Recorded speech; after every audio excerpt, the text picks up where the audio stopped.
Well, good day, everybody. Welcome to episode 2 of the Two Big Guys and Grover podcast. Good morning, Scott Grover, Chris Welch, Cody McGee. How you guys doing today? We're still recovering from Arlington, I think. Jet lag.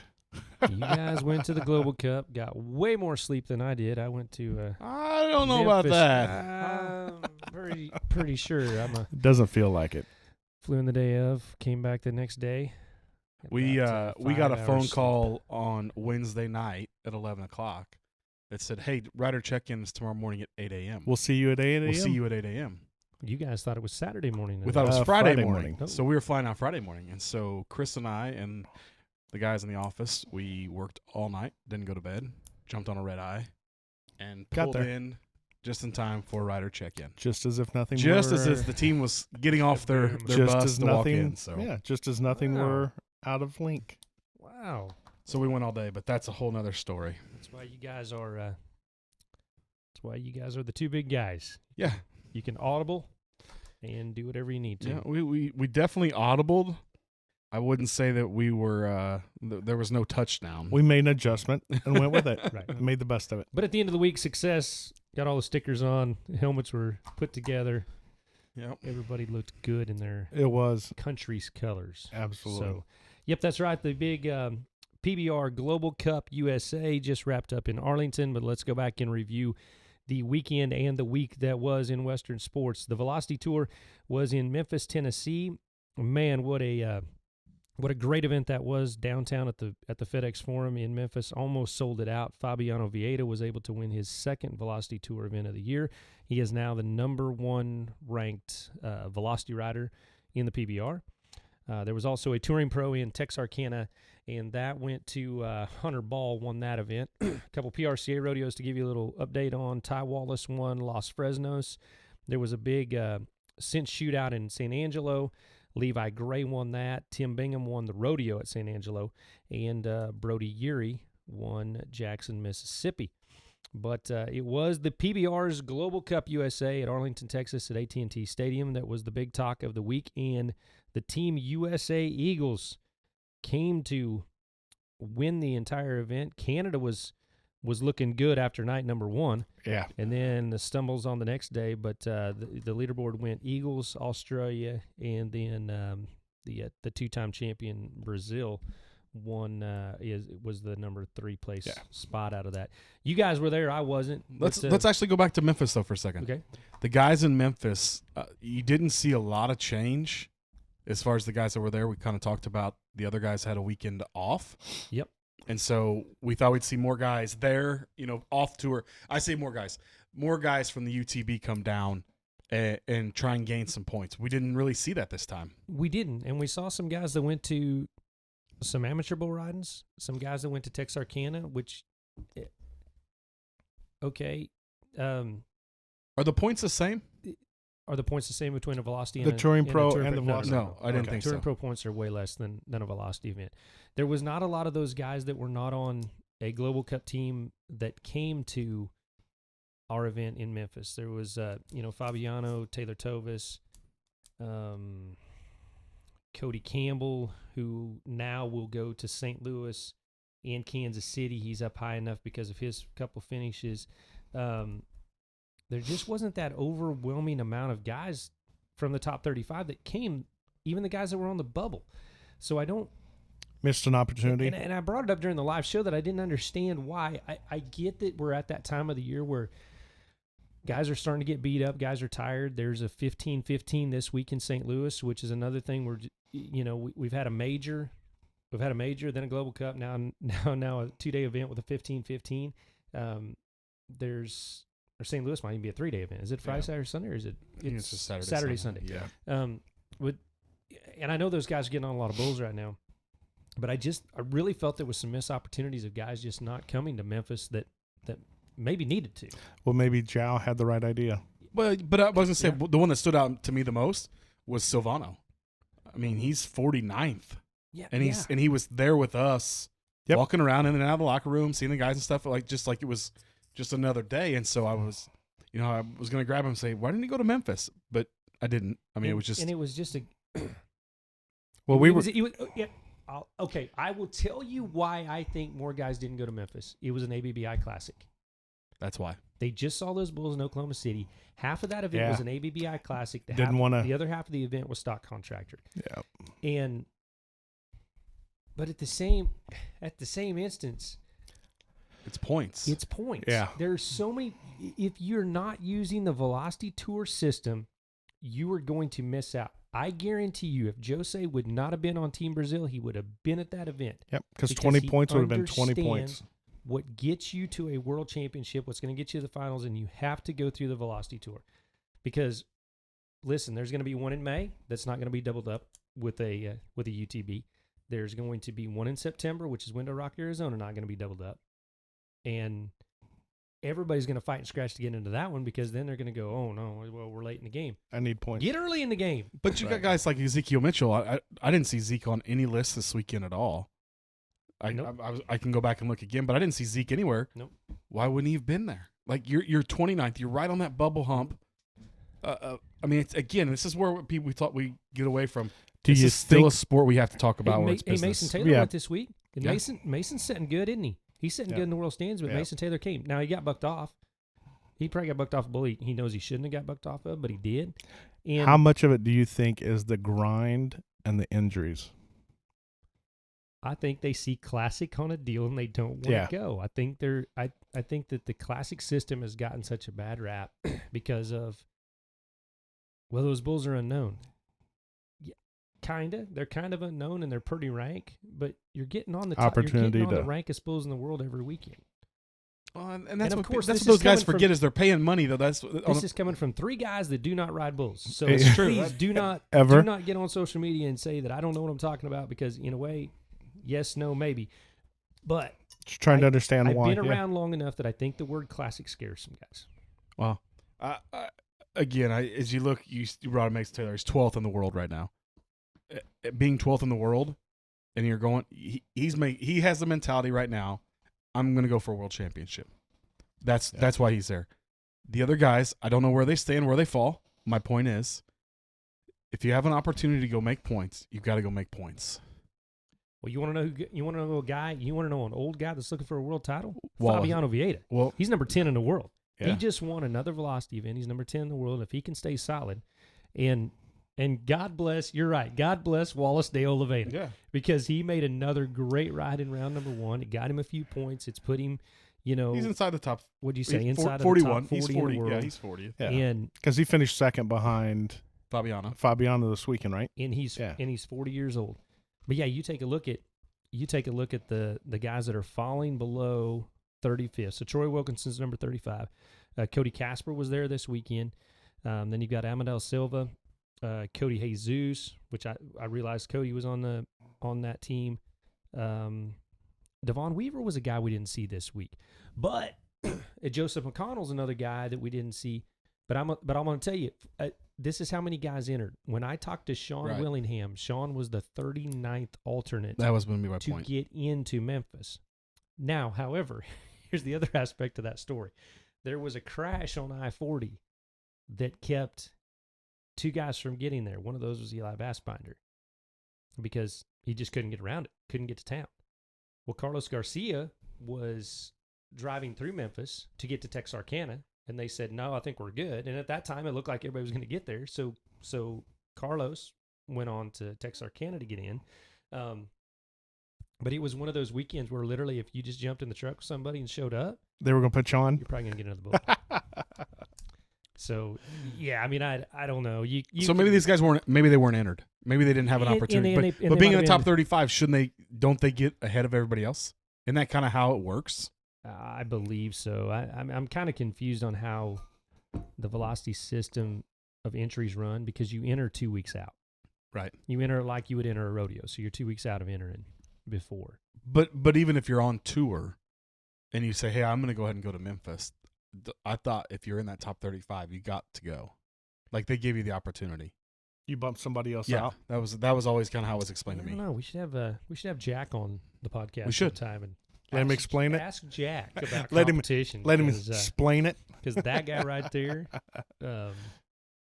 I guarantee works as hard as anybody trying to keep stuff straight, Yeah. and then dealing with my 10 emails a week. Kind of like that college playoff. And when you're dealing with formula, 200 remember, bull riders 3 or 4 or 5 years ago. on top of it, I mean, honestly, Yeah. you know, you've Yeah. got a team of 200 essentially that you're trying to get in there. And the deal too, I think some guys wanted to take the weekend off and rest, and you can't blame them for saying, "Hey, I've got a bye week. I just want to rest," because sometimes a week heals a guy up.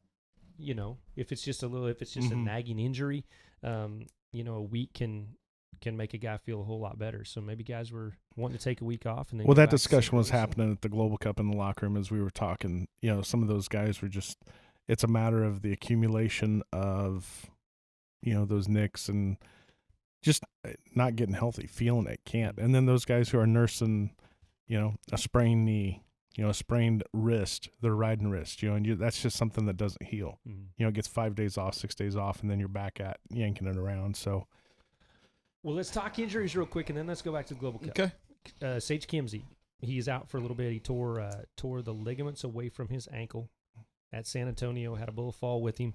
You guys said that Kai Hamilton got hurt on night number 1 Yep. of the PBR's Global Cup. He was number 1 in the world yeah, On the PRCA PRCA. side, yeah. in the PRCA. So those are two big PRCA riders that right now are mending.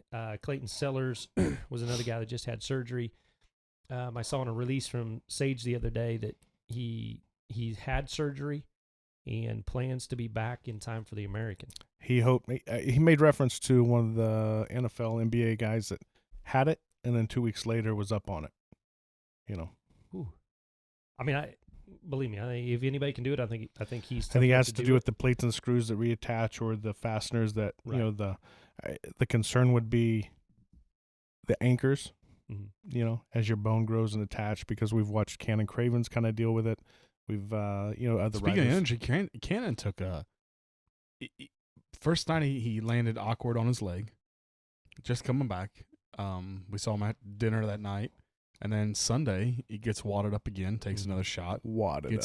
gets camped out on, and when he goes to get up and get out of there, he all of a sudden is like, I Collapsed. can't get Yeah. out. Like he's you know he was hurt, and so there's another guy that's probably out or getting close to being out of exemptions. I don't know where he falls on his exemptions, but Yeah, he's got to be. He's got to be. and pretty he's not close. healthy. And he you know he finally said, I'm gonna go see Tandy on Monday, and so hopefully he was down there and he's healthy. I mean, and can get healthy. Yeah, because we were eating dinner and he come walking in kind of gingerly, you know, but it was one of those that, you know, right?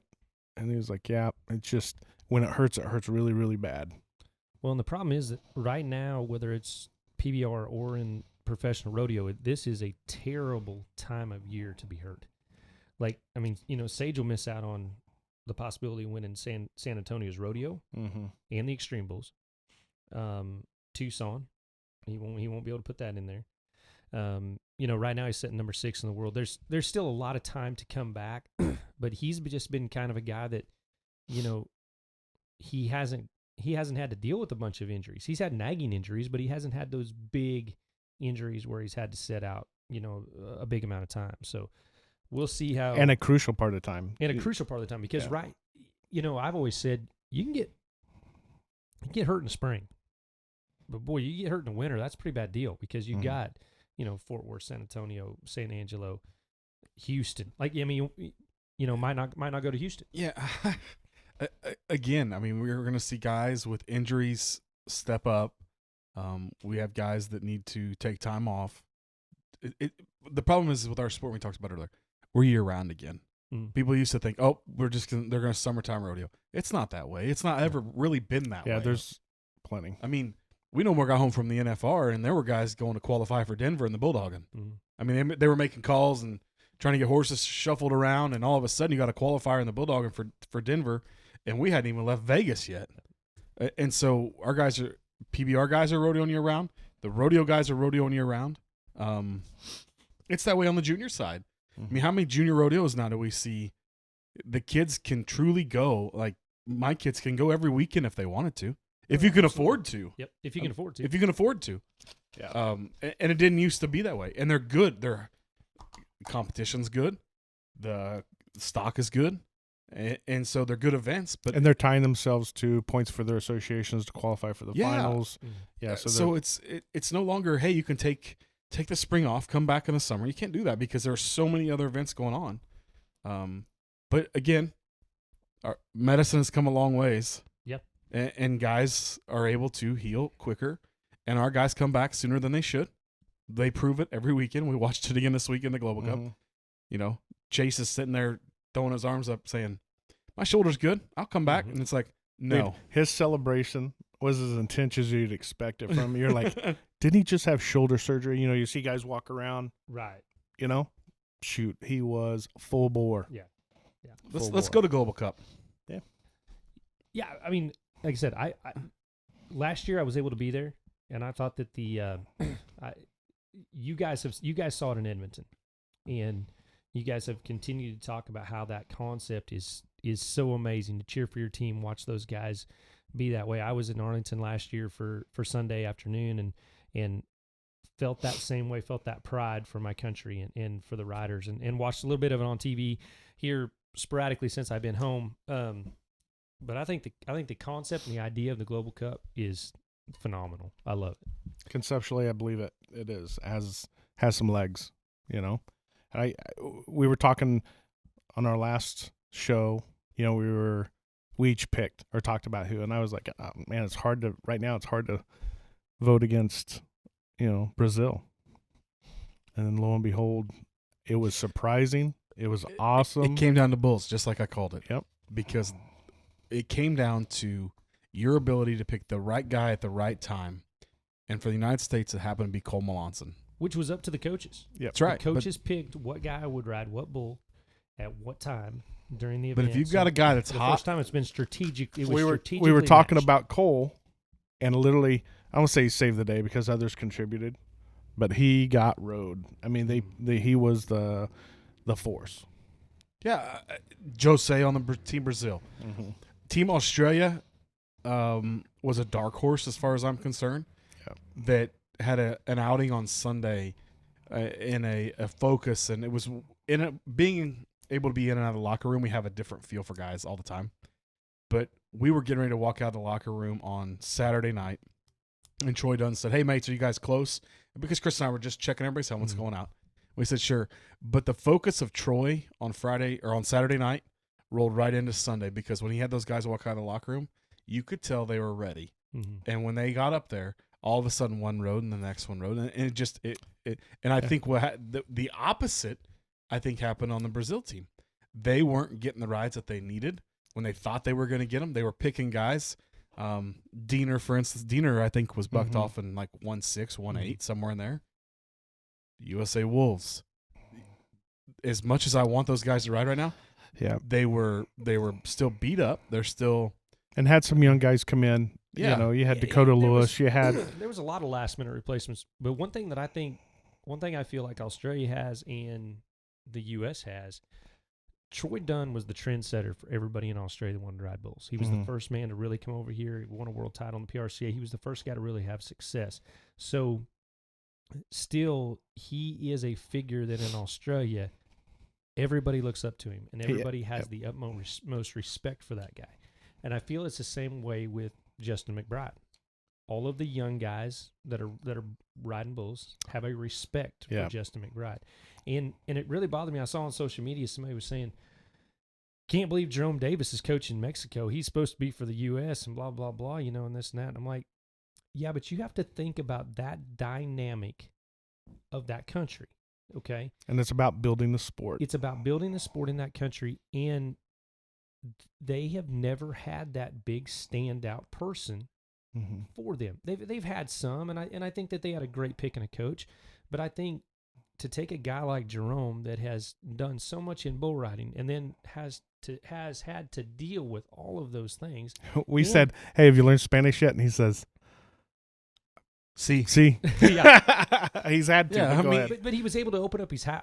his home, open up his ranch. Yeah. Those guys stayed there, and hey, I'm telling you, Edgar DeRosa, you better watch out for that little sucker because he's coming. I mean, I still think from what he did in Canada last year by winning the Canadian title on the rodeo side, going to all those rodeos up there, if it clicks into his head that he belongs here, that's your guy. I Mhm. think, Well, for he had a Mexico. great ride on Coach East. I mean, Yeah. he got a re-ride and stepped right back up. And His first out wasn't great. I think it was totally just. it's not hard to get enamored down there, though. Yeah. I mean, you are in Oh, the yeah. absolute biggest, Yeah. nicest Mhm. stadium in the world. I mean, there's nothing comparable to being down on that floor in that dirt and to look out there and to see the crowds were great this weekend.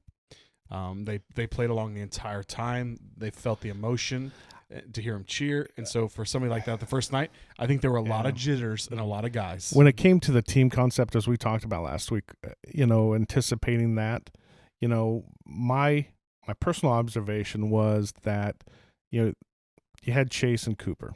I don't know if it's just that luxury of having some extra bodies around. That was impactful. Mm. It really was. I mean, you see Coop up on this, he shoots and he's got his neck brace on, but he's spotting somebody, and they're, you have Chase, is being chased. Well, and McBride said that. He said there is no better person to have in the locker room to motivate people than Chase Outlaw. Yeah. I mean, because Chase isn't going to – Chase be your best friend. He's not going to mince words with you. Yep. He's going to tell you what's up, how to do it, get it done. Yeah. And I think that was a strong, very, very strong idea. I think it for impacted the Eagles. with all their injuries. The point I was going to go back to is that, and I read it too, why is so coaching there? Why is it, whatever? That kind of happened with Adriano. Do you remember that three years ago? Edmonton. That when he coached Australia. he right? coached Australia, and that one to me really didn't make any sense. But Troy Dunn wasn't available. right. There was a prior commitment. That's what I was told by the Yeah. writers. Like, the person that would be the obvious thing it would be Troy Dunn, but so in essence, Adriano said, "Yep, I will," because it is about building that sport, The weekend, but still on coaches. You walk in the Wolves locker room and you've got Ted Noose as their head coach, which is not a mainstay. And on Bo. team. Yeah, and Bo is a man of few words, Ver- but when he spoke, every one of those guys did this right here. Mhm. But my point with Ted is Ted is not a normal for. There's such an age gap. 85, I think he was a world champion. Yeah. 85. So most of these guys weren't even born. I Mhm. mean, they're long time not. And Mhm. so to have them in the locker room and have them this as their coach, you see like I rounded the corner at one point and Lambert and Ted are talking about bulls that they got on in 85 or 86 and Right. having a conversation, and these guys are sitting there staring because the only time they could ever see it's on a videotape that they bought from Mhm. NRS. I mean, that's the only way they're going to see that. So, but Ted did a great job. They had a hard time getting over the hump with their guys. But every team has that. I mean, that's the difference in the team sport. Coaching can overcome those injuries, and a lot of those guys. You look at Keyshawn, who was coming back because he wanted to be at this event, coming back 4 or 5 weeks early because his hand. Cannon Cravens, is hobbling along trying to make that leg work. And even some of the other guys without getting into things. Well, Wyatt Rogers, I mean, again, great kid, but on the rodeo side, you saw him last summer, spend some time on PRCA side. Now he's starting to make his way over. I guarantee he's never had an opportunity to perform in front of that many people. Oh, Yeah, absolutely. 30,000 people. It's Jerry's house.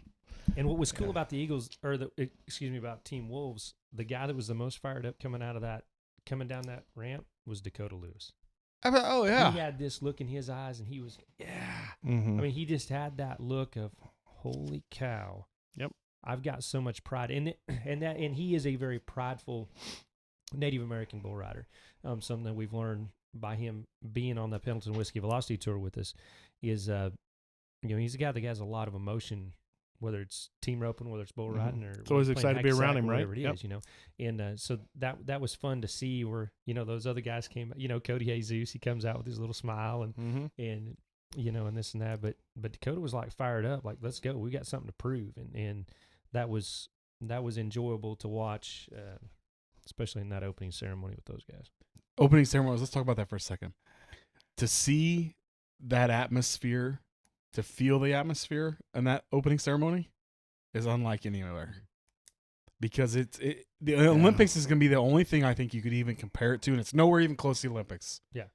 But to have each country come out and to hear the national anthem or, a pump song, something that and symbols and embodies those countries. I wish all the teams, not to hit a negative, but I wish all the teams would have had somewhat of a production in front of them in their introductions, because the teams that did, and I'll say the Native American Wolves, you know, and you get goosebumps, you know, and then you see even Canada with, gosh, what's her name? The trick Madison rider. McDonald. She comes screaming through, and it was like, holy cow. Yeah. I mean, she's getting it, you know, and it was just like, whew, it was pretty cool. You know, it's like Australia introduction, boom, nice and easy and nothing. It'd been nice for us to be able to see that type of culturalistic. And that was only on Saturday night, though. Yeah, right. Yeah, then Sunday was more of a stripped down opening. Yeah, I mean, I was on production calls on it the week before, but yeah, Sunday was more of a stripped down opening of let's get into it, and find out who's gonna be a champ. Do you remember Guilherme coming out? They had the martial arts Brazil. I don't know. Have you seen that yet? Yeah, I saw him coming out kicking. Yeah. Well, it's because if you remember back there towards the end of his career, that's what he did. He would do That's how he was the trained. side kicks. Yeah. And so they brought out that team. So for those guys, he was fired up. He opened the curtain, did the kick, and you're like, oh, you know, it's just like, there's Guilherme, you know. Well, like I said, I think it's an amazing event. I'm sure it's going to stick around. We've done it 2 years in the USA, so we'll see if it. I think we'll see Australia coming up. Hope to see us. You know, as Jose said, I hope to see us in Brazil. Yeah. Oh man, can you imagine taking the Global Cup to Brazil? I cannot. In front of 60,000 people, because that's probably what would show up to it. Yeah, like Barbados or Yeah. whatever it'd be. Yeah. Oh, how breathtaking would that be? Man. Yep. Yeah, no, that would be a. Yeah, I can't even explain that one either. It would be fun. All for it. It'll be interesting to see how that event continues to grow and shape this sport and that kind of thing. So speaking of shaping sports, shaping Western sports, we lost a legend this week. Liesl Harris passed away at 83 years old after Wednesday night's performance of Jackson, Mississippi, which was one of the longest running rodeos that he had ever worked. Worked the final performance on Wednesday night, goes back to his hotel room and passes away in his sleep. And like I told somebody the other day, they said it's sad, and I said it is sad, but I said, boy, God is good, and what a way to go. You get to work your last performance, tell your last jokes, and it's in his book that it says, man, the way I want to die is in the middle of a punchline, you know. Well, he did it, you know, pretty much. So we've lost a lot of legends in our sport. I don't know that in our sport we had anybody that's even in the same realm as Liesl Harris.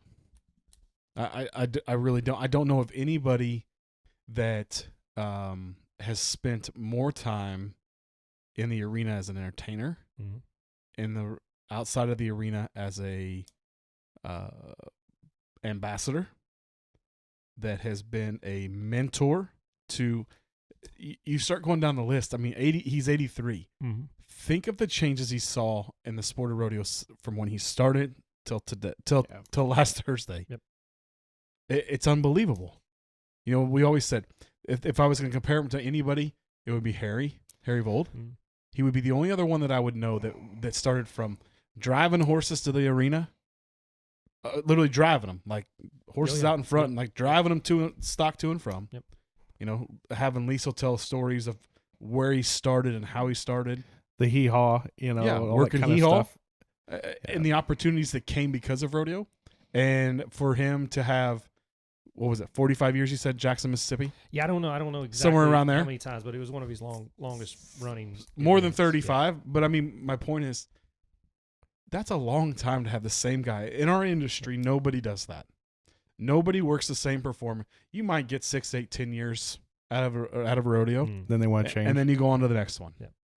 Well, in one of his big sayings was, timing is the only thing. He was huge on timing. And I start to think back of, man, how many announcers did he tell that to? You know, I mean, how many different announcers do you work with exactly, over 40 years? Or was able to shape or scared the crap out of like he did me. And, no pressure. You know, things like that. It's just it was kind of one of those days. To me, it was like the day that I knew Hadley passed away. Mm-hmm. It was like there wasn't this overwhelming, for me, there wasn't this overwhelming feeling of sadness, but there was this empty feeling of there's a piece of rodeo gone forever. We will never replace that. And that happened to me with Harry, with Clem, with Hadley, and now with Liesel. Nobody will ever step back into that spot. You know, we won't, to me, I will never think of anybody the way that I thought of those four. I mean, the only other ones you could add, and they're still here with us, would be Cotton, Mm-hmm. Mike Serby. Yep. I mean, there's only a couple stock contractors, entertainers. You know, we lost Wick a month ago. And so you're talking about guys in our industry that truly made changes. Impacted the sport, impacted the life. Yeah. But impacted the people of the sport, not just the sport. Because I think that's where we have a lot of guys that have become amazing entertainers, and they won buckles, and they've done all these things, and yet they didn't really leave an impact on the people like the list of guys that you just read. Right. Because those guys, for those of us that, and some know, some don't know. I mean, I grew up in the industry. I've gotten an opportunity to do about everything in and out of the arena. Mm-hmm. I love rodeo to the extent that I'm doing what I'm doing today. There are very few guys you can put on that list. And for me, Floyd would be my other one, Floyd Rumford. But that's because of my personal relationship. But his impact on a regional basis was, I mean, there's nowhere you can go within Kansas, Oklahoma, Nebraska, Missouri, and not say Floyd's name, and people don't instantly smile and look at you and say, you know, but Liesel's that way. Liesel's that way from coast to coast. And you have that conversation, and he was able to, he had the timing. That's who he was. Yeah, we definitely lost an icon, and we honored him the other night in Memphis. He lived in Colliersville, Tennessee, which was 23 miles down the road.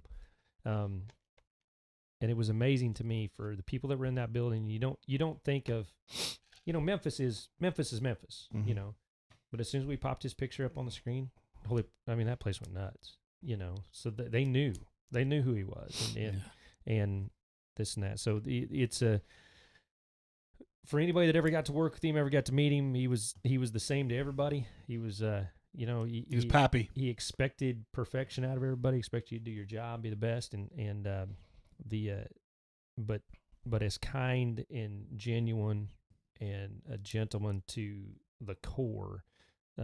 That guy was. So they're gonna have a celebration of life for him on Sunday the 23rd in Cartersville, and so yeah, crazy week with losing the guy that you I think we never thought he would die, you know, kind of deal. Well, and that's something for us that are our age or even that generation ahead of us. They've never been without Liesel. Yep. And now we're there. I mean, and it happens. It's life, and so. All right, so we didn't talk about it. We need to do a tip of the week. Oh yeah, with 100X helmets. So Chris, quickly in your head, what can you think of for our tip of the week for week number 2? Well, I think the big tip is it's amazing how many riders leave the straps hanging out. You know, they get a helmet, they adjust it, and then they just leave the straps and not cut them or tuck them or anything like that. And I even saw it. We saw it this weekend Global Cup. At the Global Cup. The straps were out. One of the riders was reaching back, trying to put it up, and the strap was in his way. Yeah, go ahead and tuck those into the keeper and get them trimmed just to get them out of the way. Okay. Kind of like guitar player. Yeah, with an extra into the strings. Yeah. Okay. You start getting into it, I'm sure it gets in the way, right? So we have guys that tape them down. We have guys that cut them short. We have guys that leave them long like that. The biggest thing is that, you know, if you're not going to use it, get it out of there. Yep. Leave yourself a little space if you're going to need it, you know, on a young guy that's growing or such. But it's a pretty simple tip. And just, yeah, leave it at that. All right, so what's coming up this week in Western sports? The Unleash the Beast series will be in St. Louis. The Pendleton Whiskey Velocity Tour has 2 stops of Worcester, Massachusetts, and Hampton, Virginia. San Antonio Rodeo is still going on. Tucson is still going on till next weekend. And then we are bringing the PBR and a $1 million WCRA rodeo to Kansas City coming up the final weekend of February into the 1st of March. And if you are a Western sports athlete and you are not nominating your rodeos or your bull ridings or your backyard jackpot to be a part of the WCRA, or you're wondering what it's about, come to the Kansas City event and just take a look at the names of people that you have no idea who they are and that have a chance to leave there with a load of money. Yeah. This thing is working exactly the way that it was supposed to. You look at the bareback riding alone, there's 2 national finals qualifiers in there. That is it in that top 8 or 9 guys that are coming. Somebody's going to get rich that you don't know, and it's going to change their life when it comes to rodeoing, because if you have money in your pocket at this time of the year, you can afford to go. And the quick and dirty on the WCRA is that the events pay really well. If you win Really? 3 in a row, Yeah, if you it's each one of the majors is going to deal out $1 million. But if you win 3 majors in a row, which the least you can win by winning a major is $50,000. So if you win 3 majors in a row, we will give you $1 million bonus.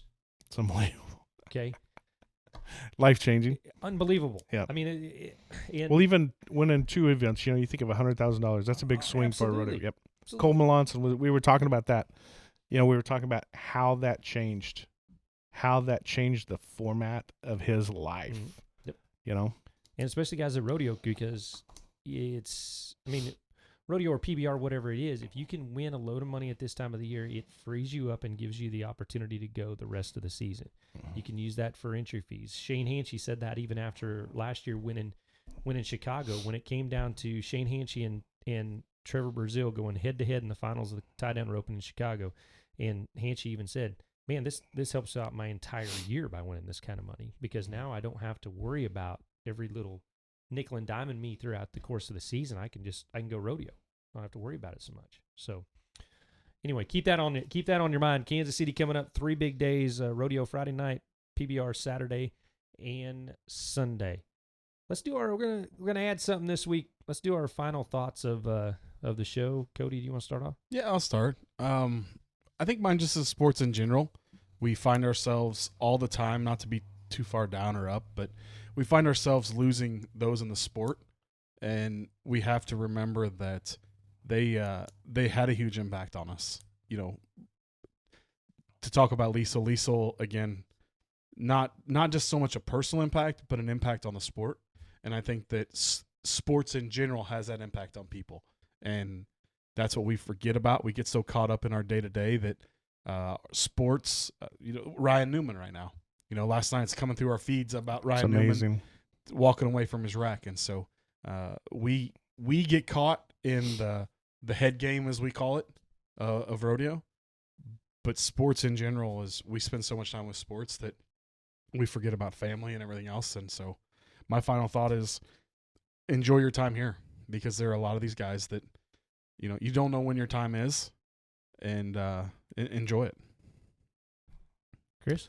Yeah, I'm gonna have 2 thoughts. And one's really quick, just because he spurred another one. Is I don't know if you guys, when you were watching that video of that wreck last night, and he's sliding, right, and there is just flames and flames, and he's sliding over the driver's side top roof. When they zoomed in, did you see all that fuel just pouring out? Dripping out. Yeah. It was pouring. And there's a fire. There's a fire right over the side. And of it. I caught myself going, come on, guys, get there. The truck pulled up. The guys jumped out, grabbed fire extinguishers, come around, got the fire.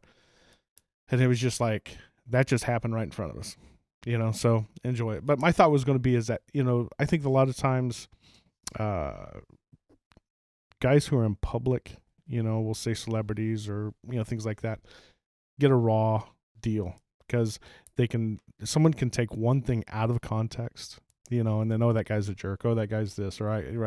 And I think I shared with you earlier, to see these guys in the capacity that we get to see them relaxed, kind of, in the locker room where, it's quiet, not public, but, the Jose Vitor Lemay rides, third to the last rider. I was just really impressed. And I think he represents a lot of those guys. I'm not just saying it's just him, but I think he represents how that global event was important to them. You know, he rode whatever it was, 90-plus ride, and there's 2 more rides. And he didn't do the celebratory kick of the punting of the helmet. And so he's off, and I said, hey, congratulations, nice ride. And he's like, hey, thank you, Chris. And I said, you didn't kick the helmet? And he goes, yeah. He goes, I was just sad my team wasn't in it to win it, kind of thing. And I said, okay. And he goes, plus, the other 2 teams that can win, I didn't want to take away from them. And I said, you just didn't want to be disrespectful? He goes, no, I just didn't want to be let them have their moment. I'm like, dude, that, I think, and we get these stories all the time. You get to deal with it because you're on the road with a lot of those guys and you're seeing character, you're seeing all those kinds of things. We get to see it because we get to see it when they come in, they slam their rope down because they didn't ride a bull. But we also get to see it when someone walks by and out of the blue, they just reach down and grab a kid and start talking to them. We get to see those things. And I like that. I mean, that's important to me. I think my final thought of the day is, let's don't be our own worst enemy. In Western sports, we have a tendency to bring ourselves down quicker than anybody around us can do that. So my challenge to everybody out there in Western sports is social media. You just got done saying it. Things can be taken out of context. So those are our final thoughts. That's the second episode of the Two Big Guys in Grover podcast. Don't forget, check out St. Louis this week. You can catch it on Ride Pass or CBS Sports Network, and also on Ride Pass, Worcester, Massachusetts, and Hampton, Virginia, on the Velocity Tour. Anything we're missing? Lots of VRC rodeos, high school rodeos are kicking back up, so it's going to be a busy weekend start to watch. A lot of things going on in Western sports. If you've got something that you want us to talk about, hit us up on social media. You can go to 100X HelmetsLLC.com and find your guys' send you guys an email, send it on social media. You can go to pretty much my Instagram, Scott D. Grover, or find me on Facebook. Tell us what you want to know. So that is it. Thank you guys for listening today.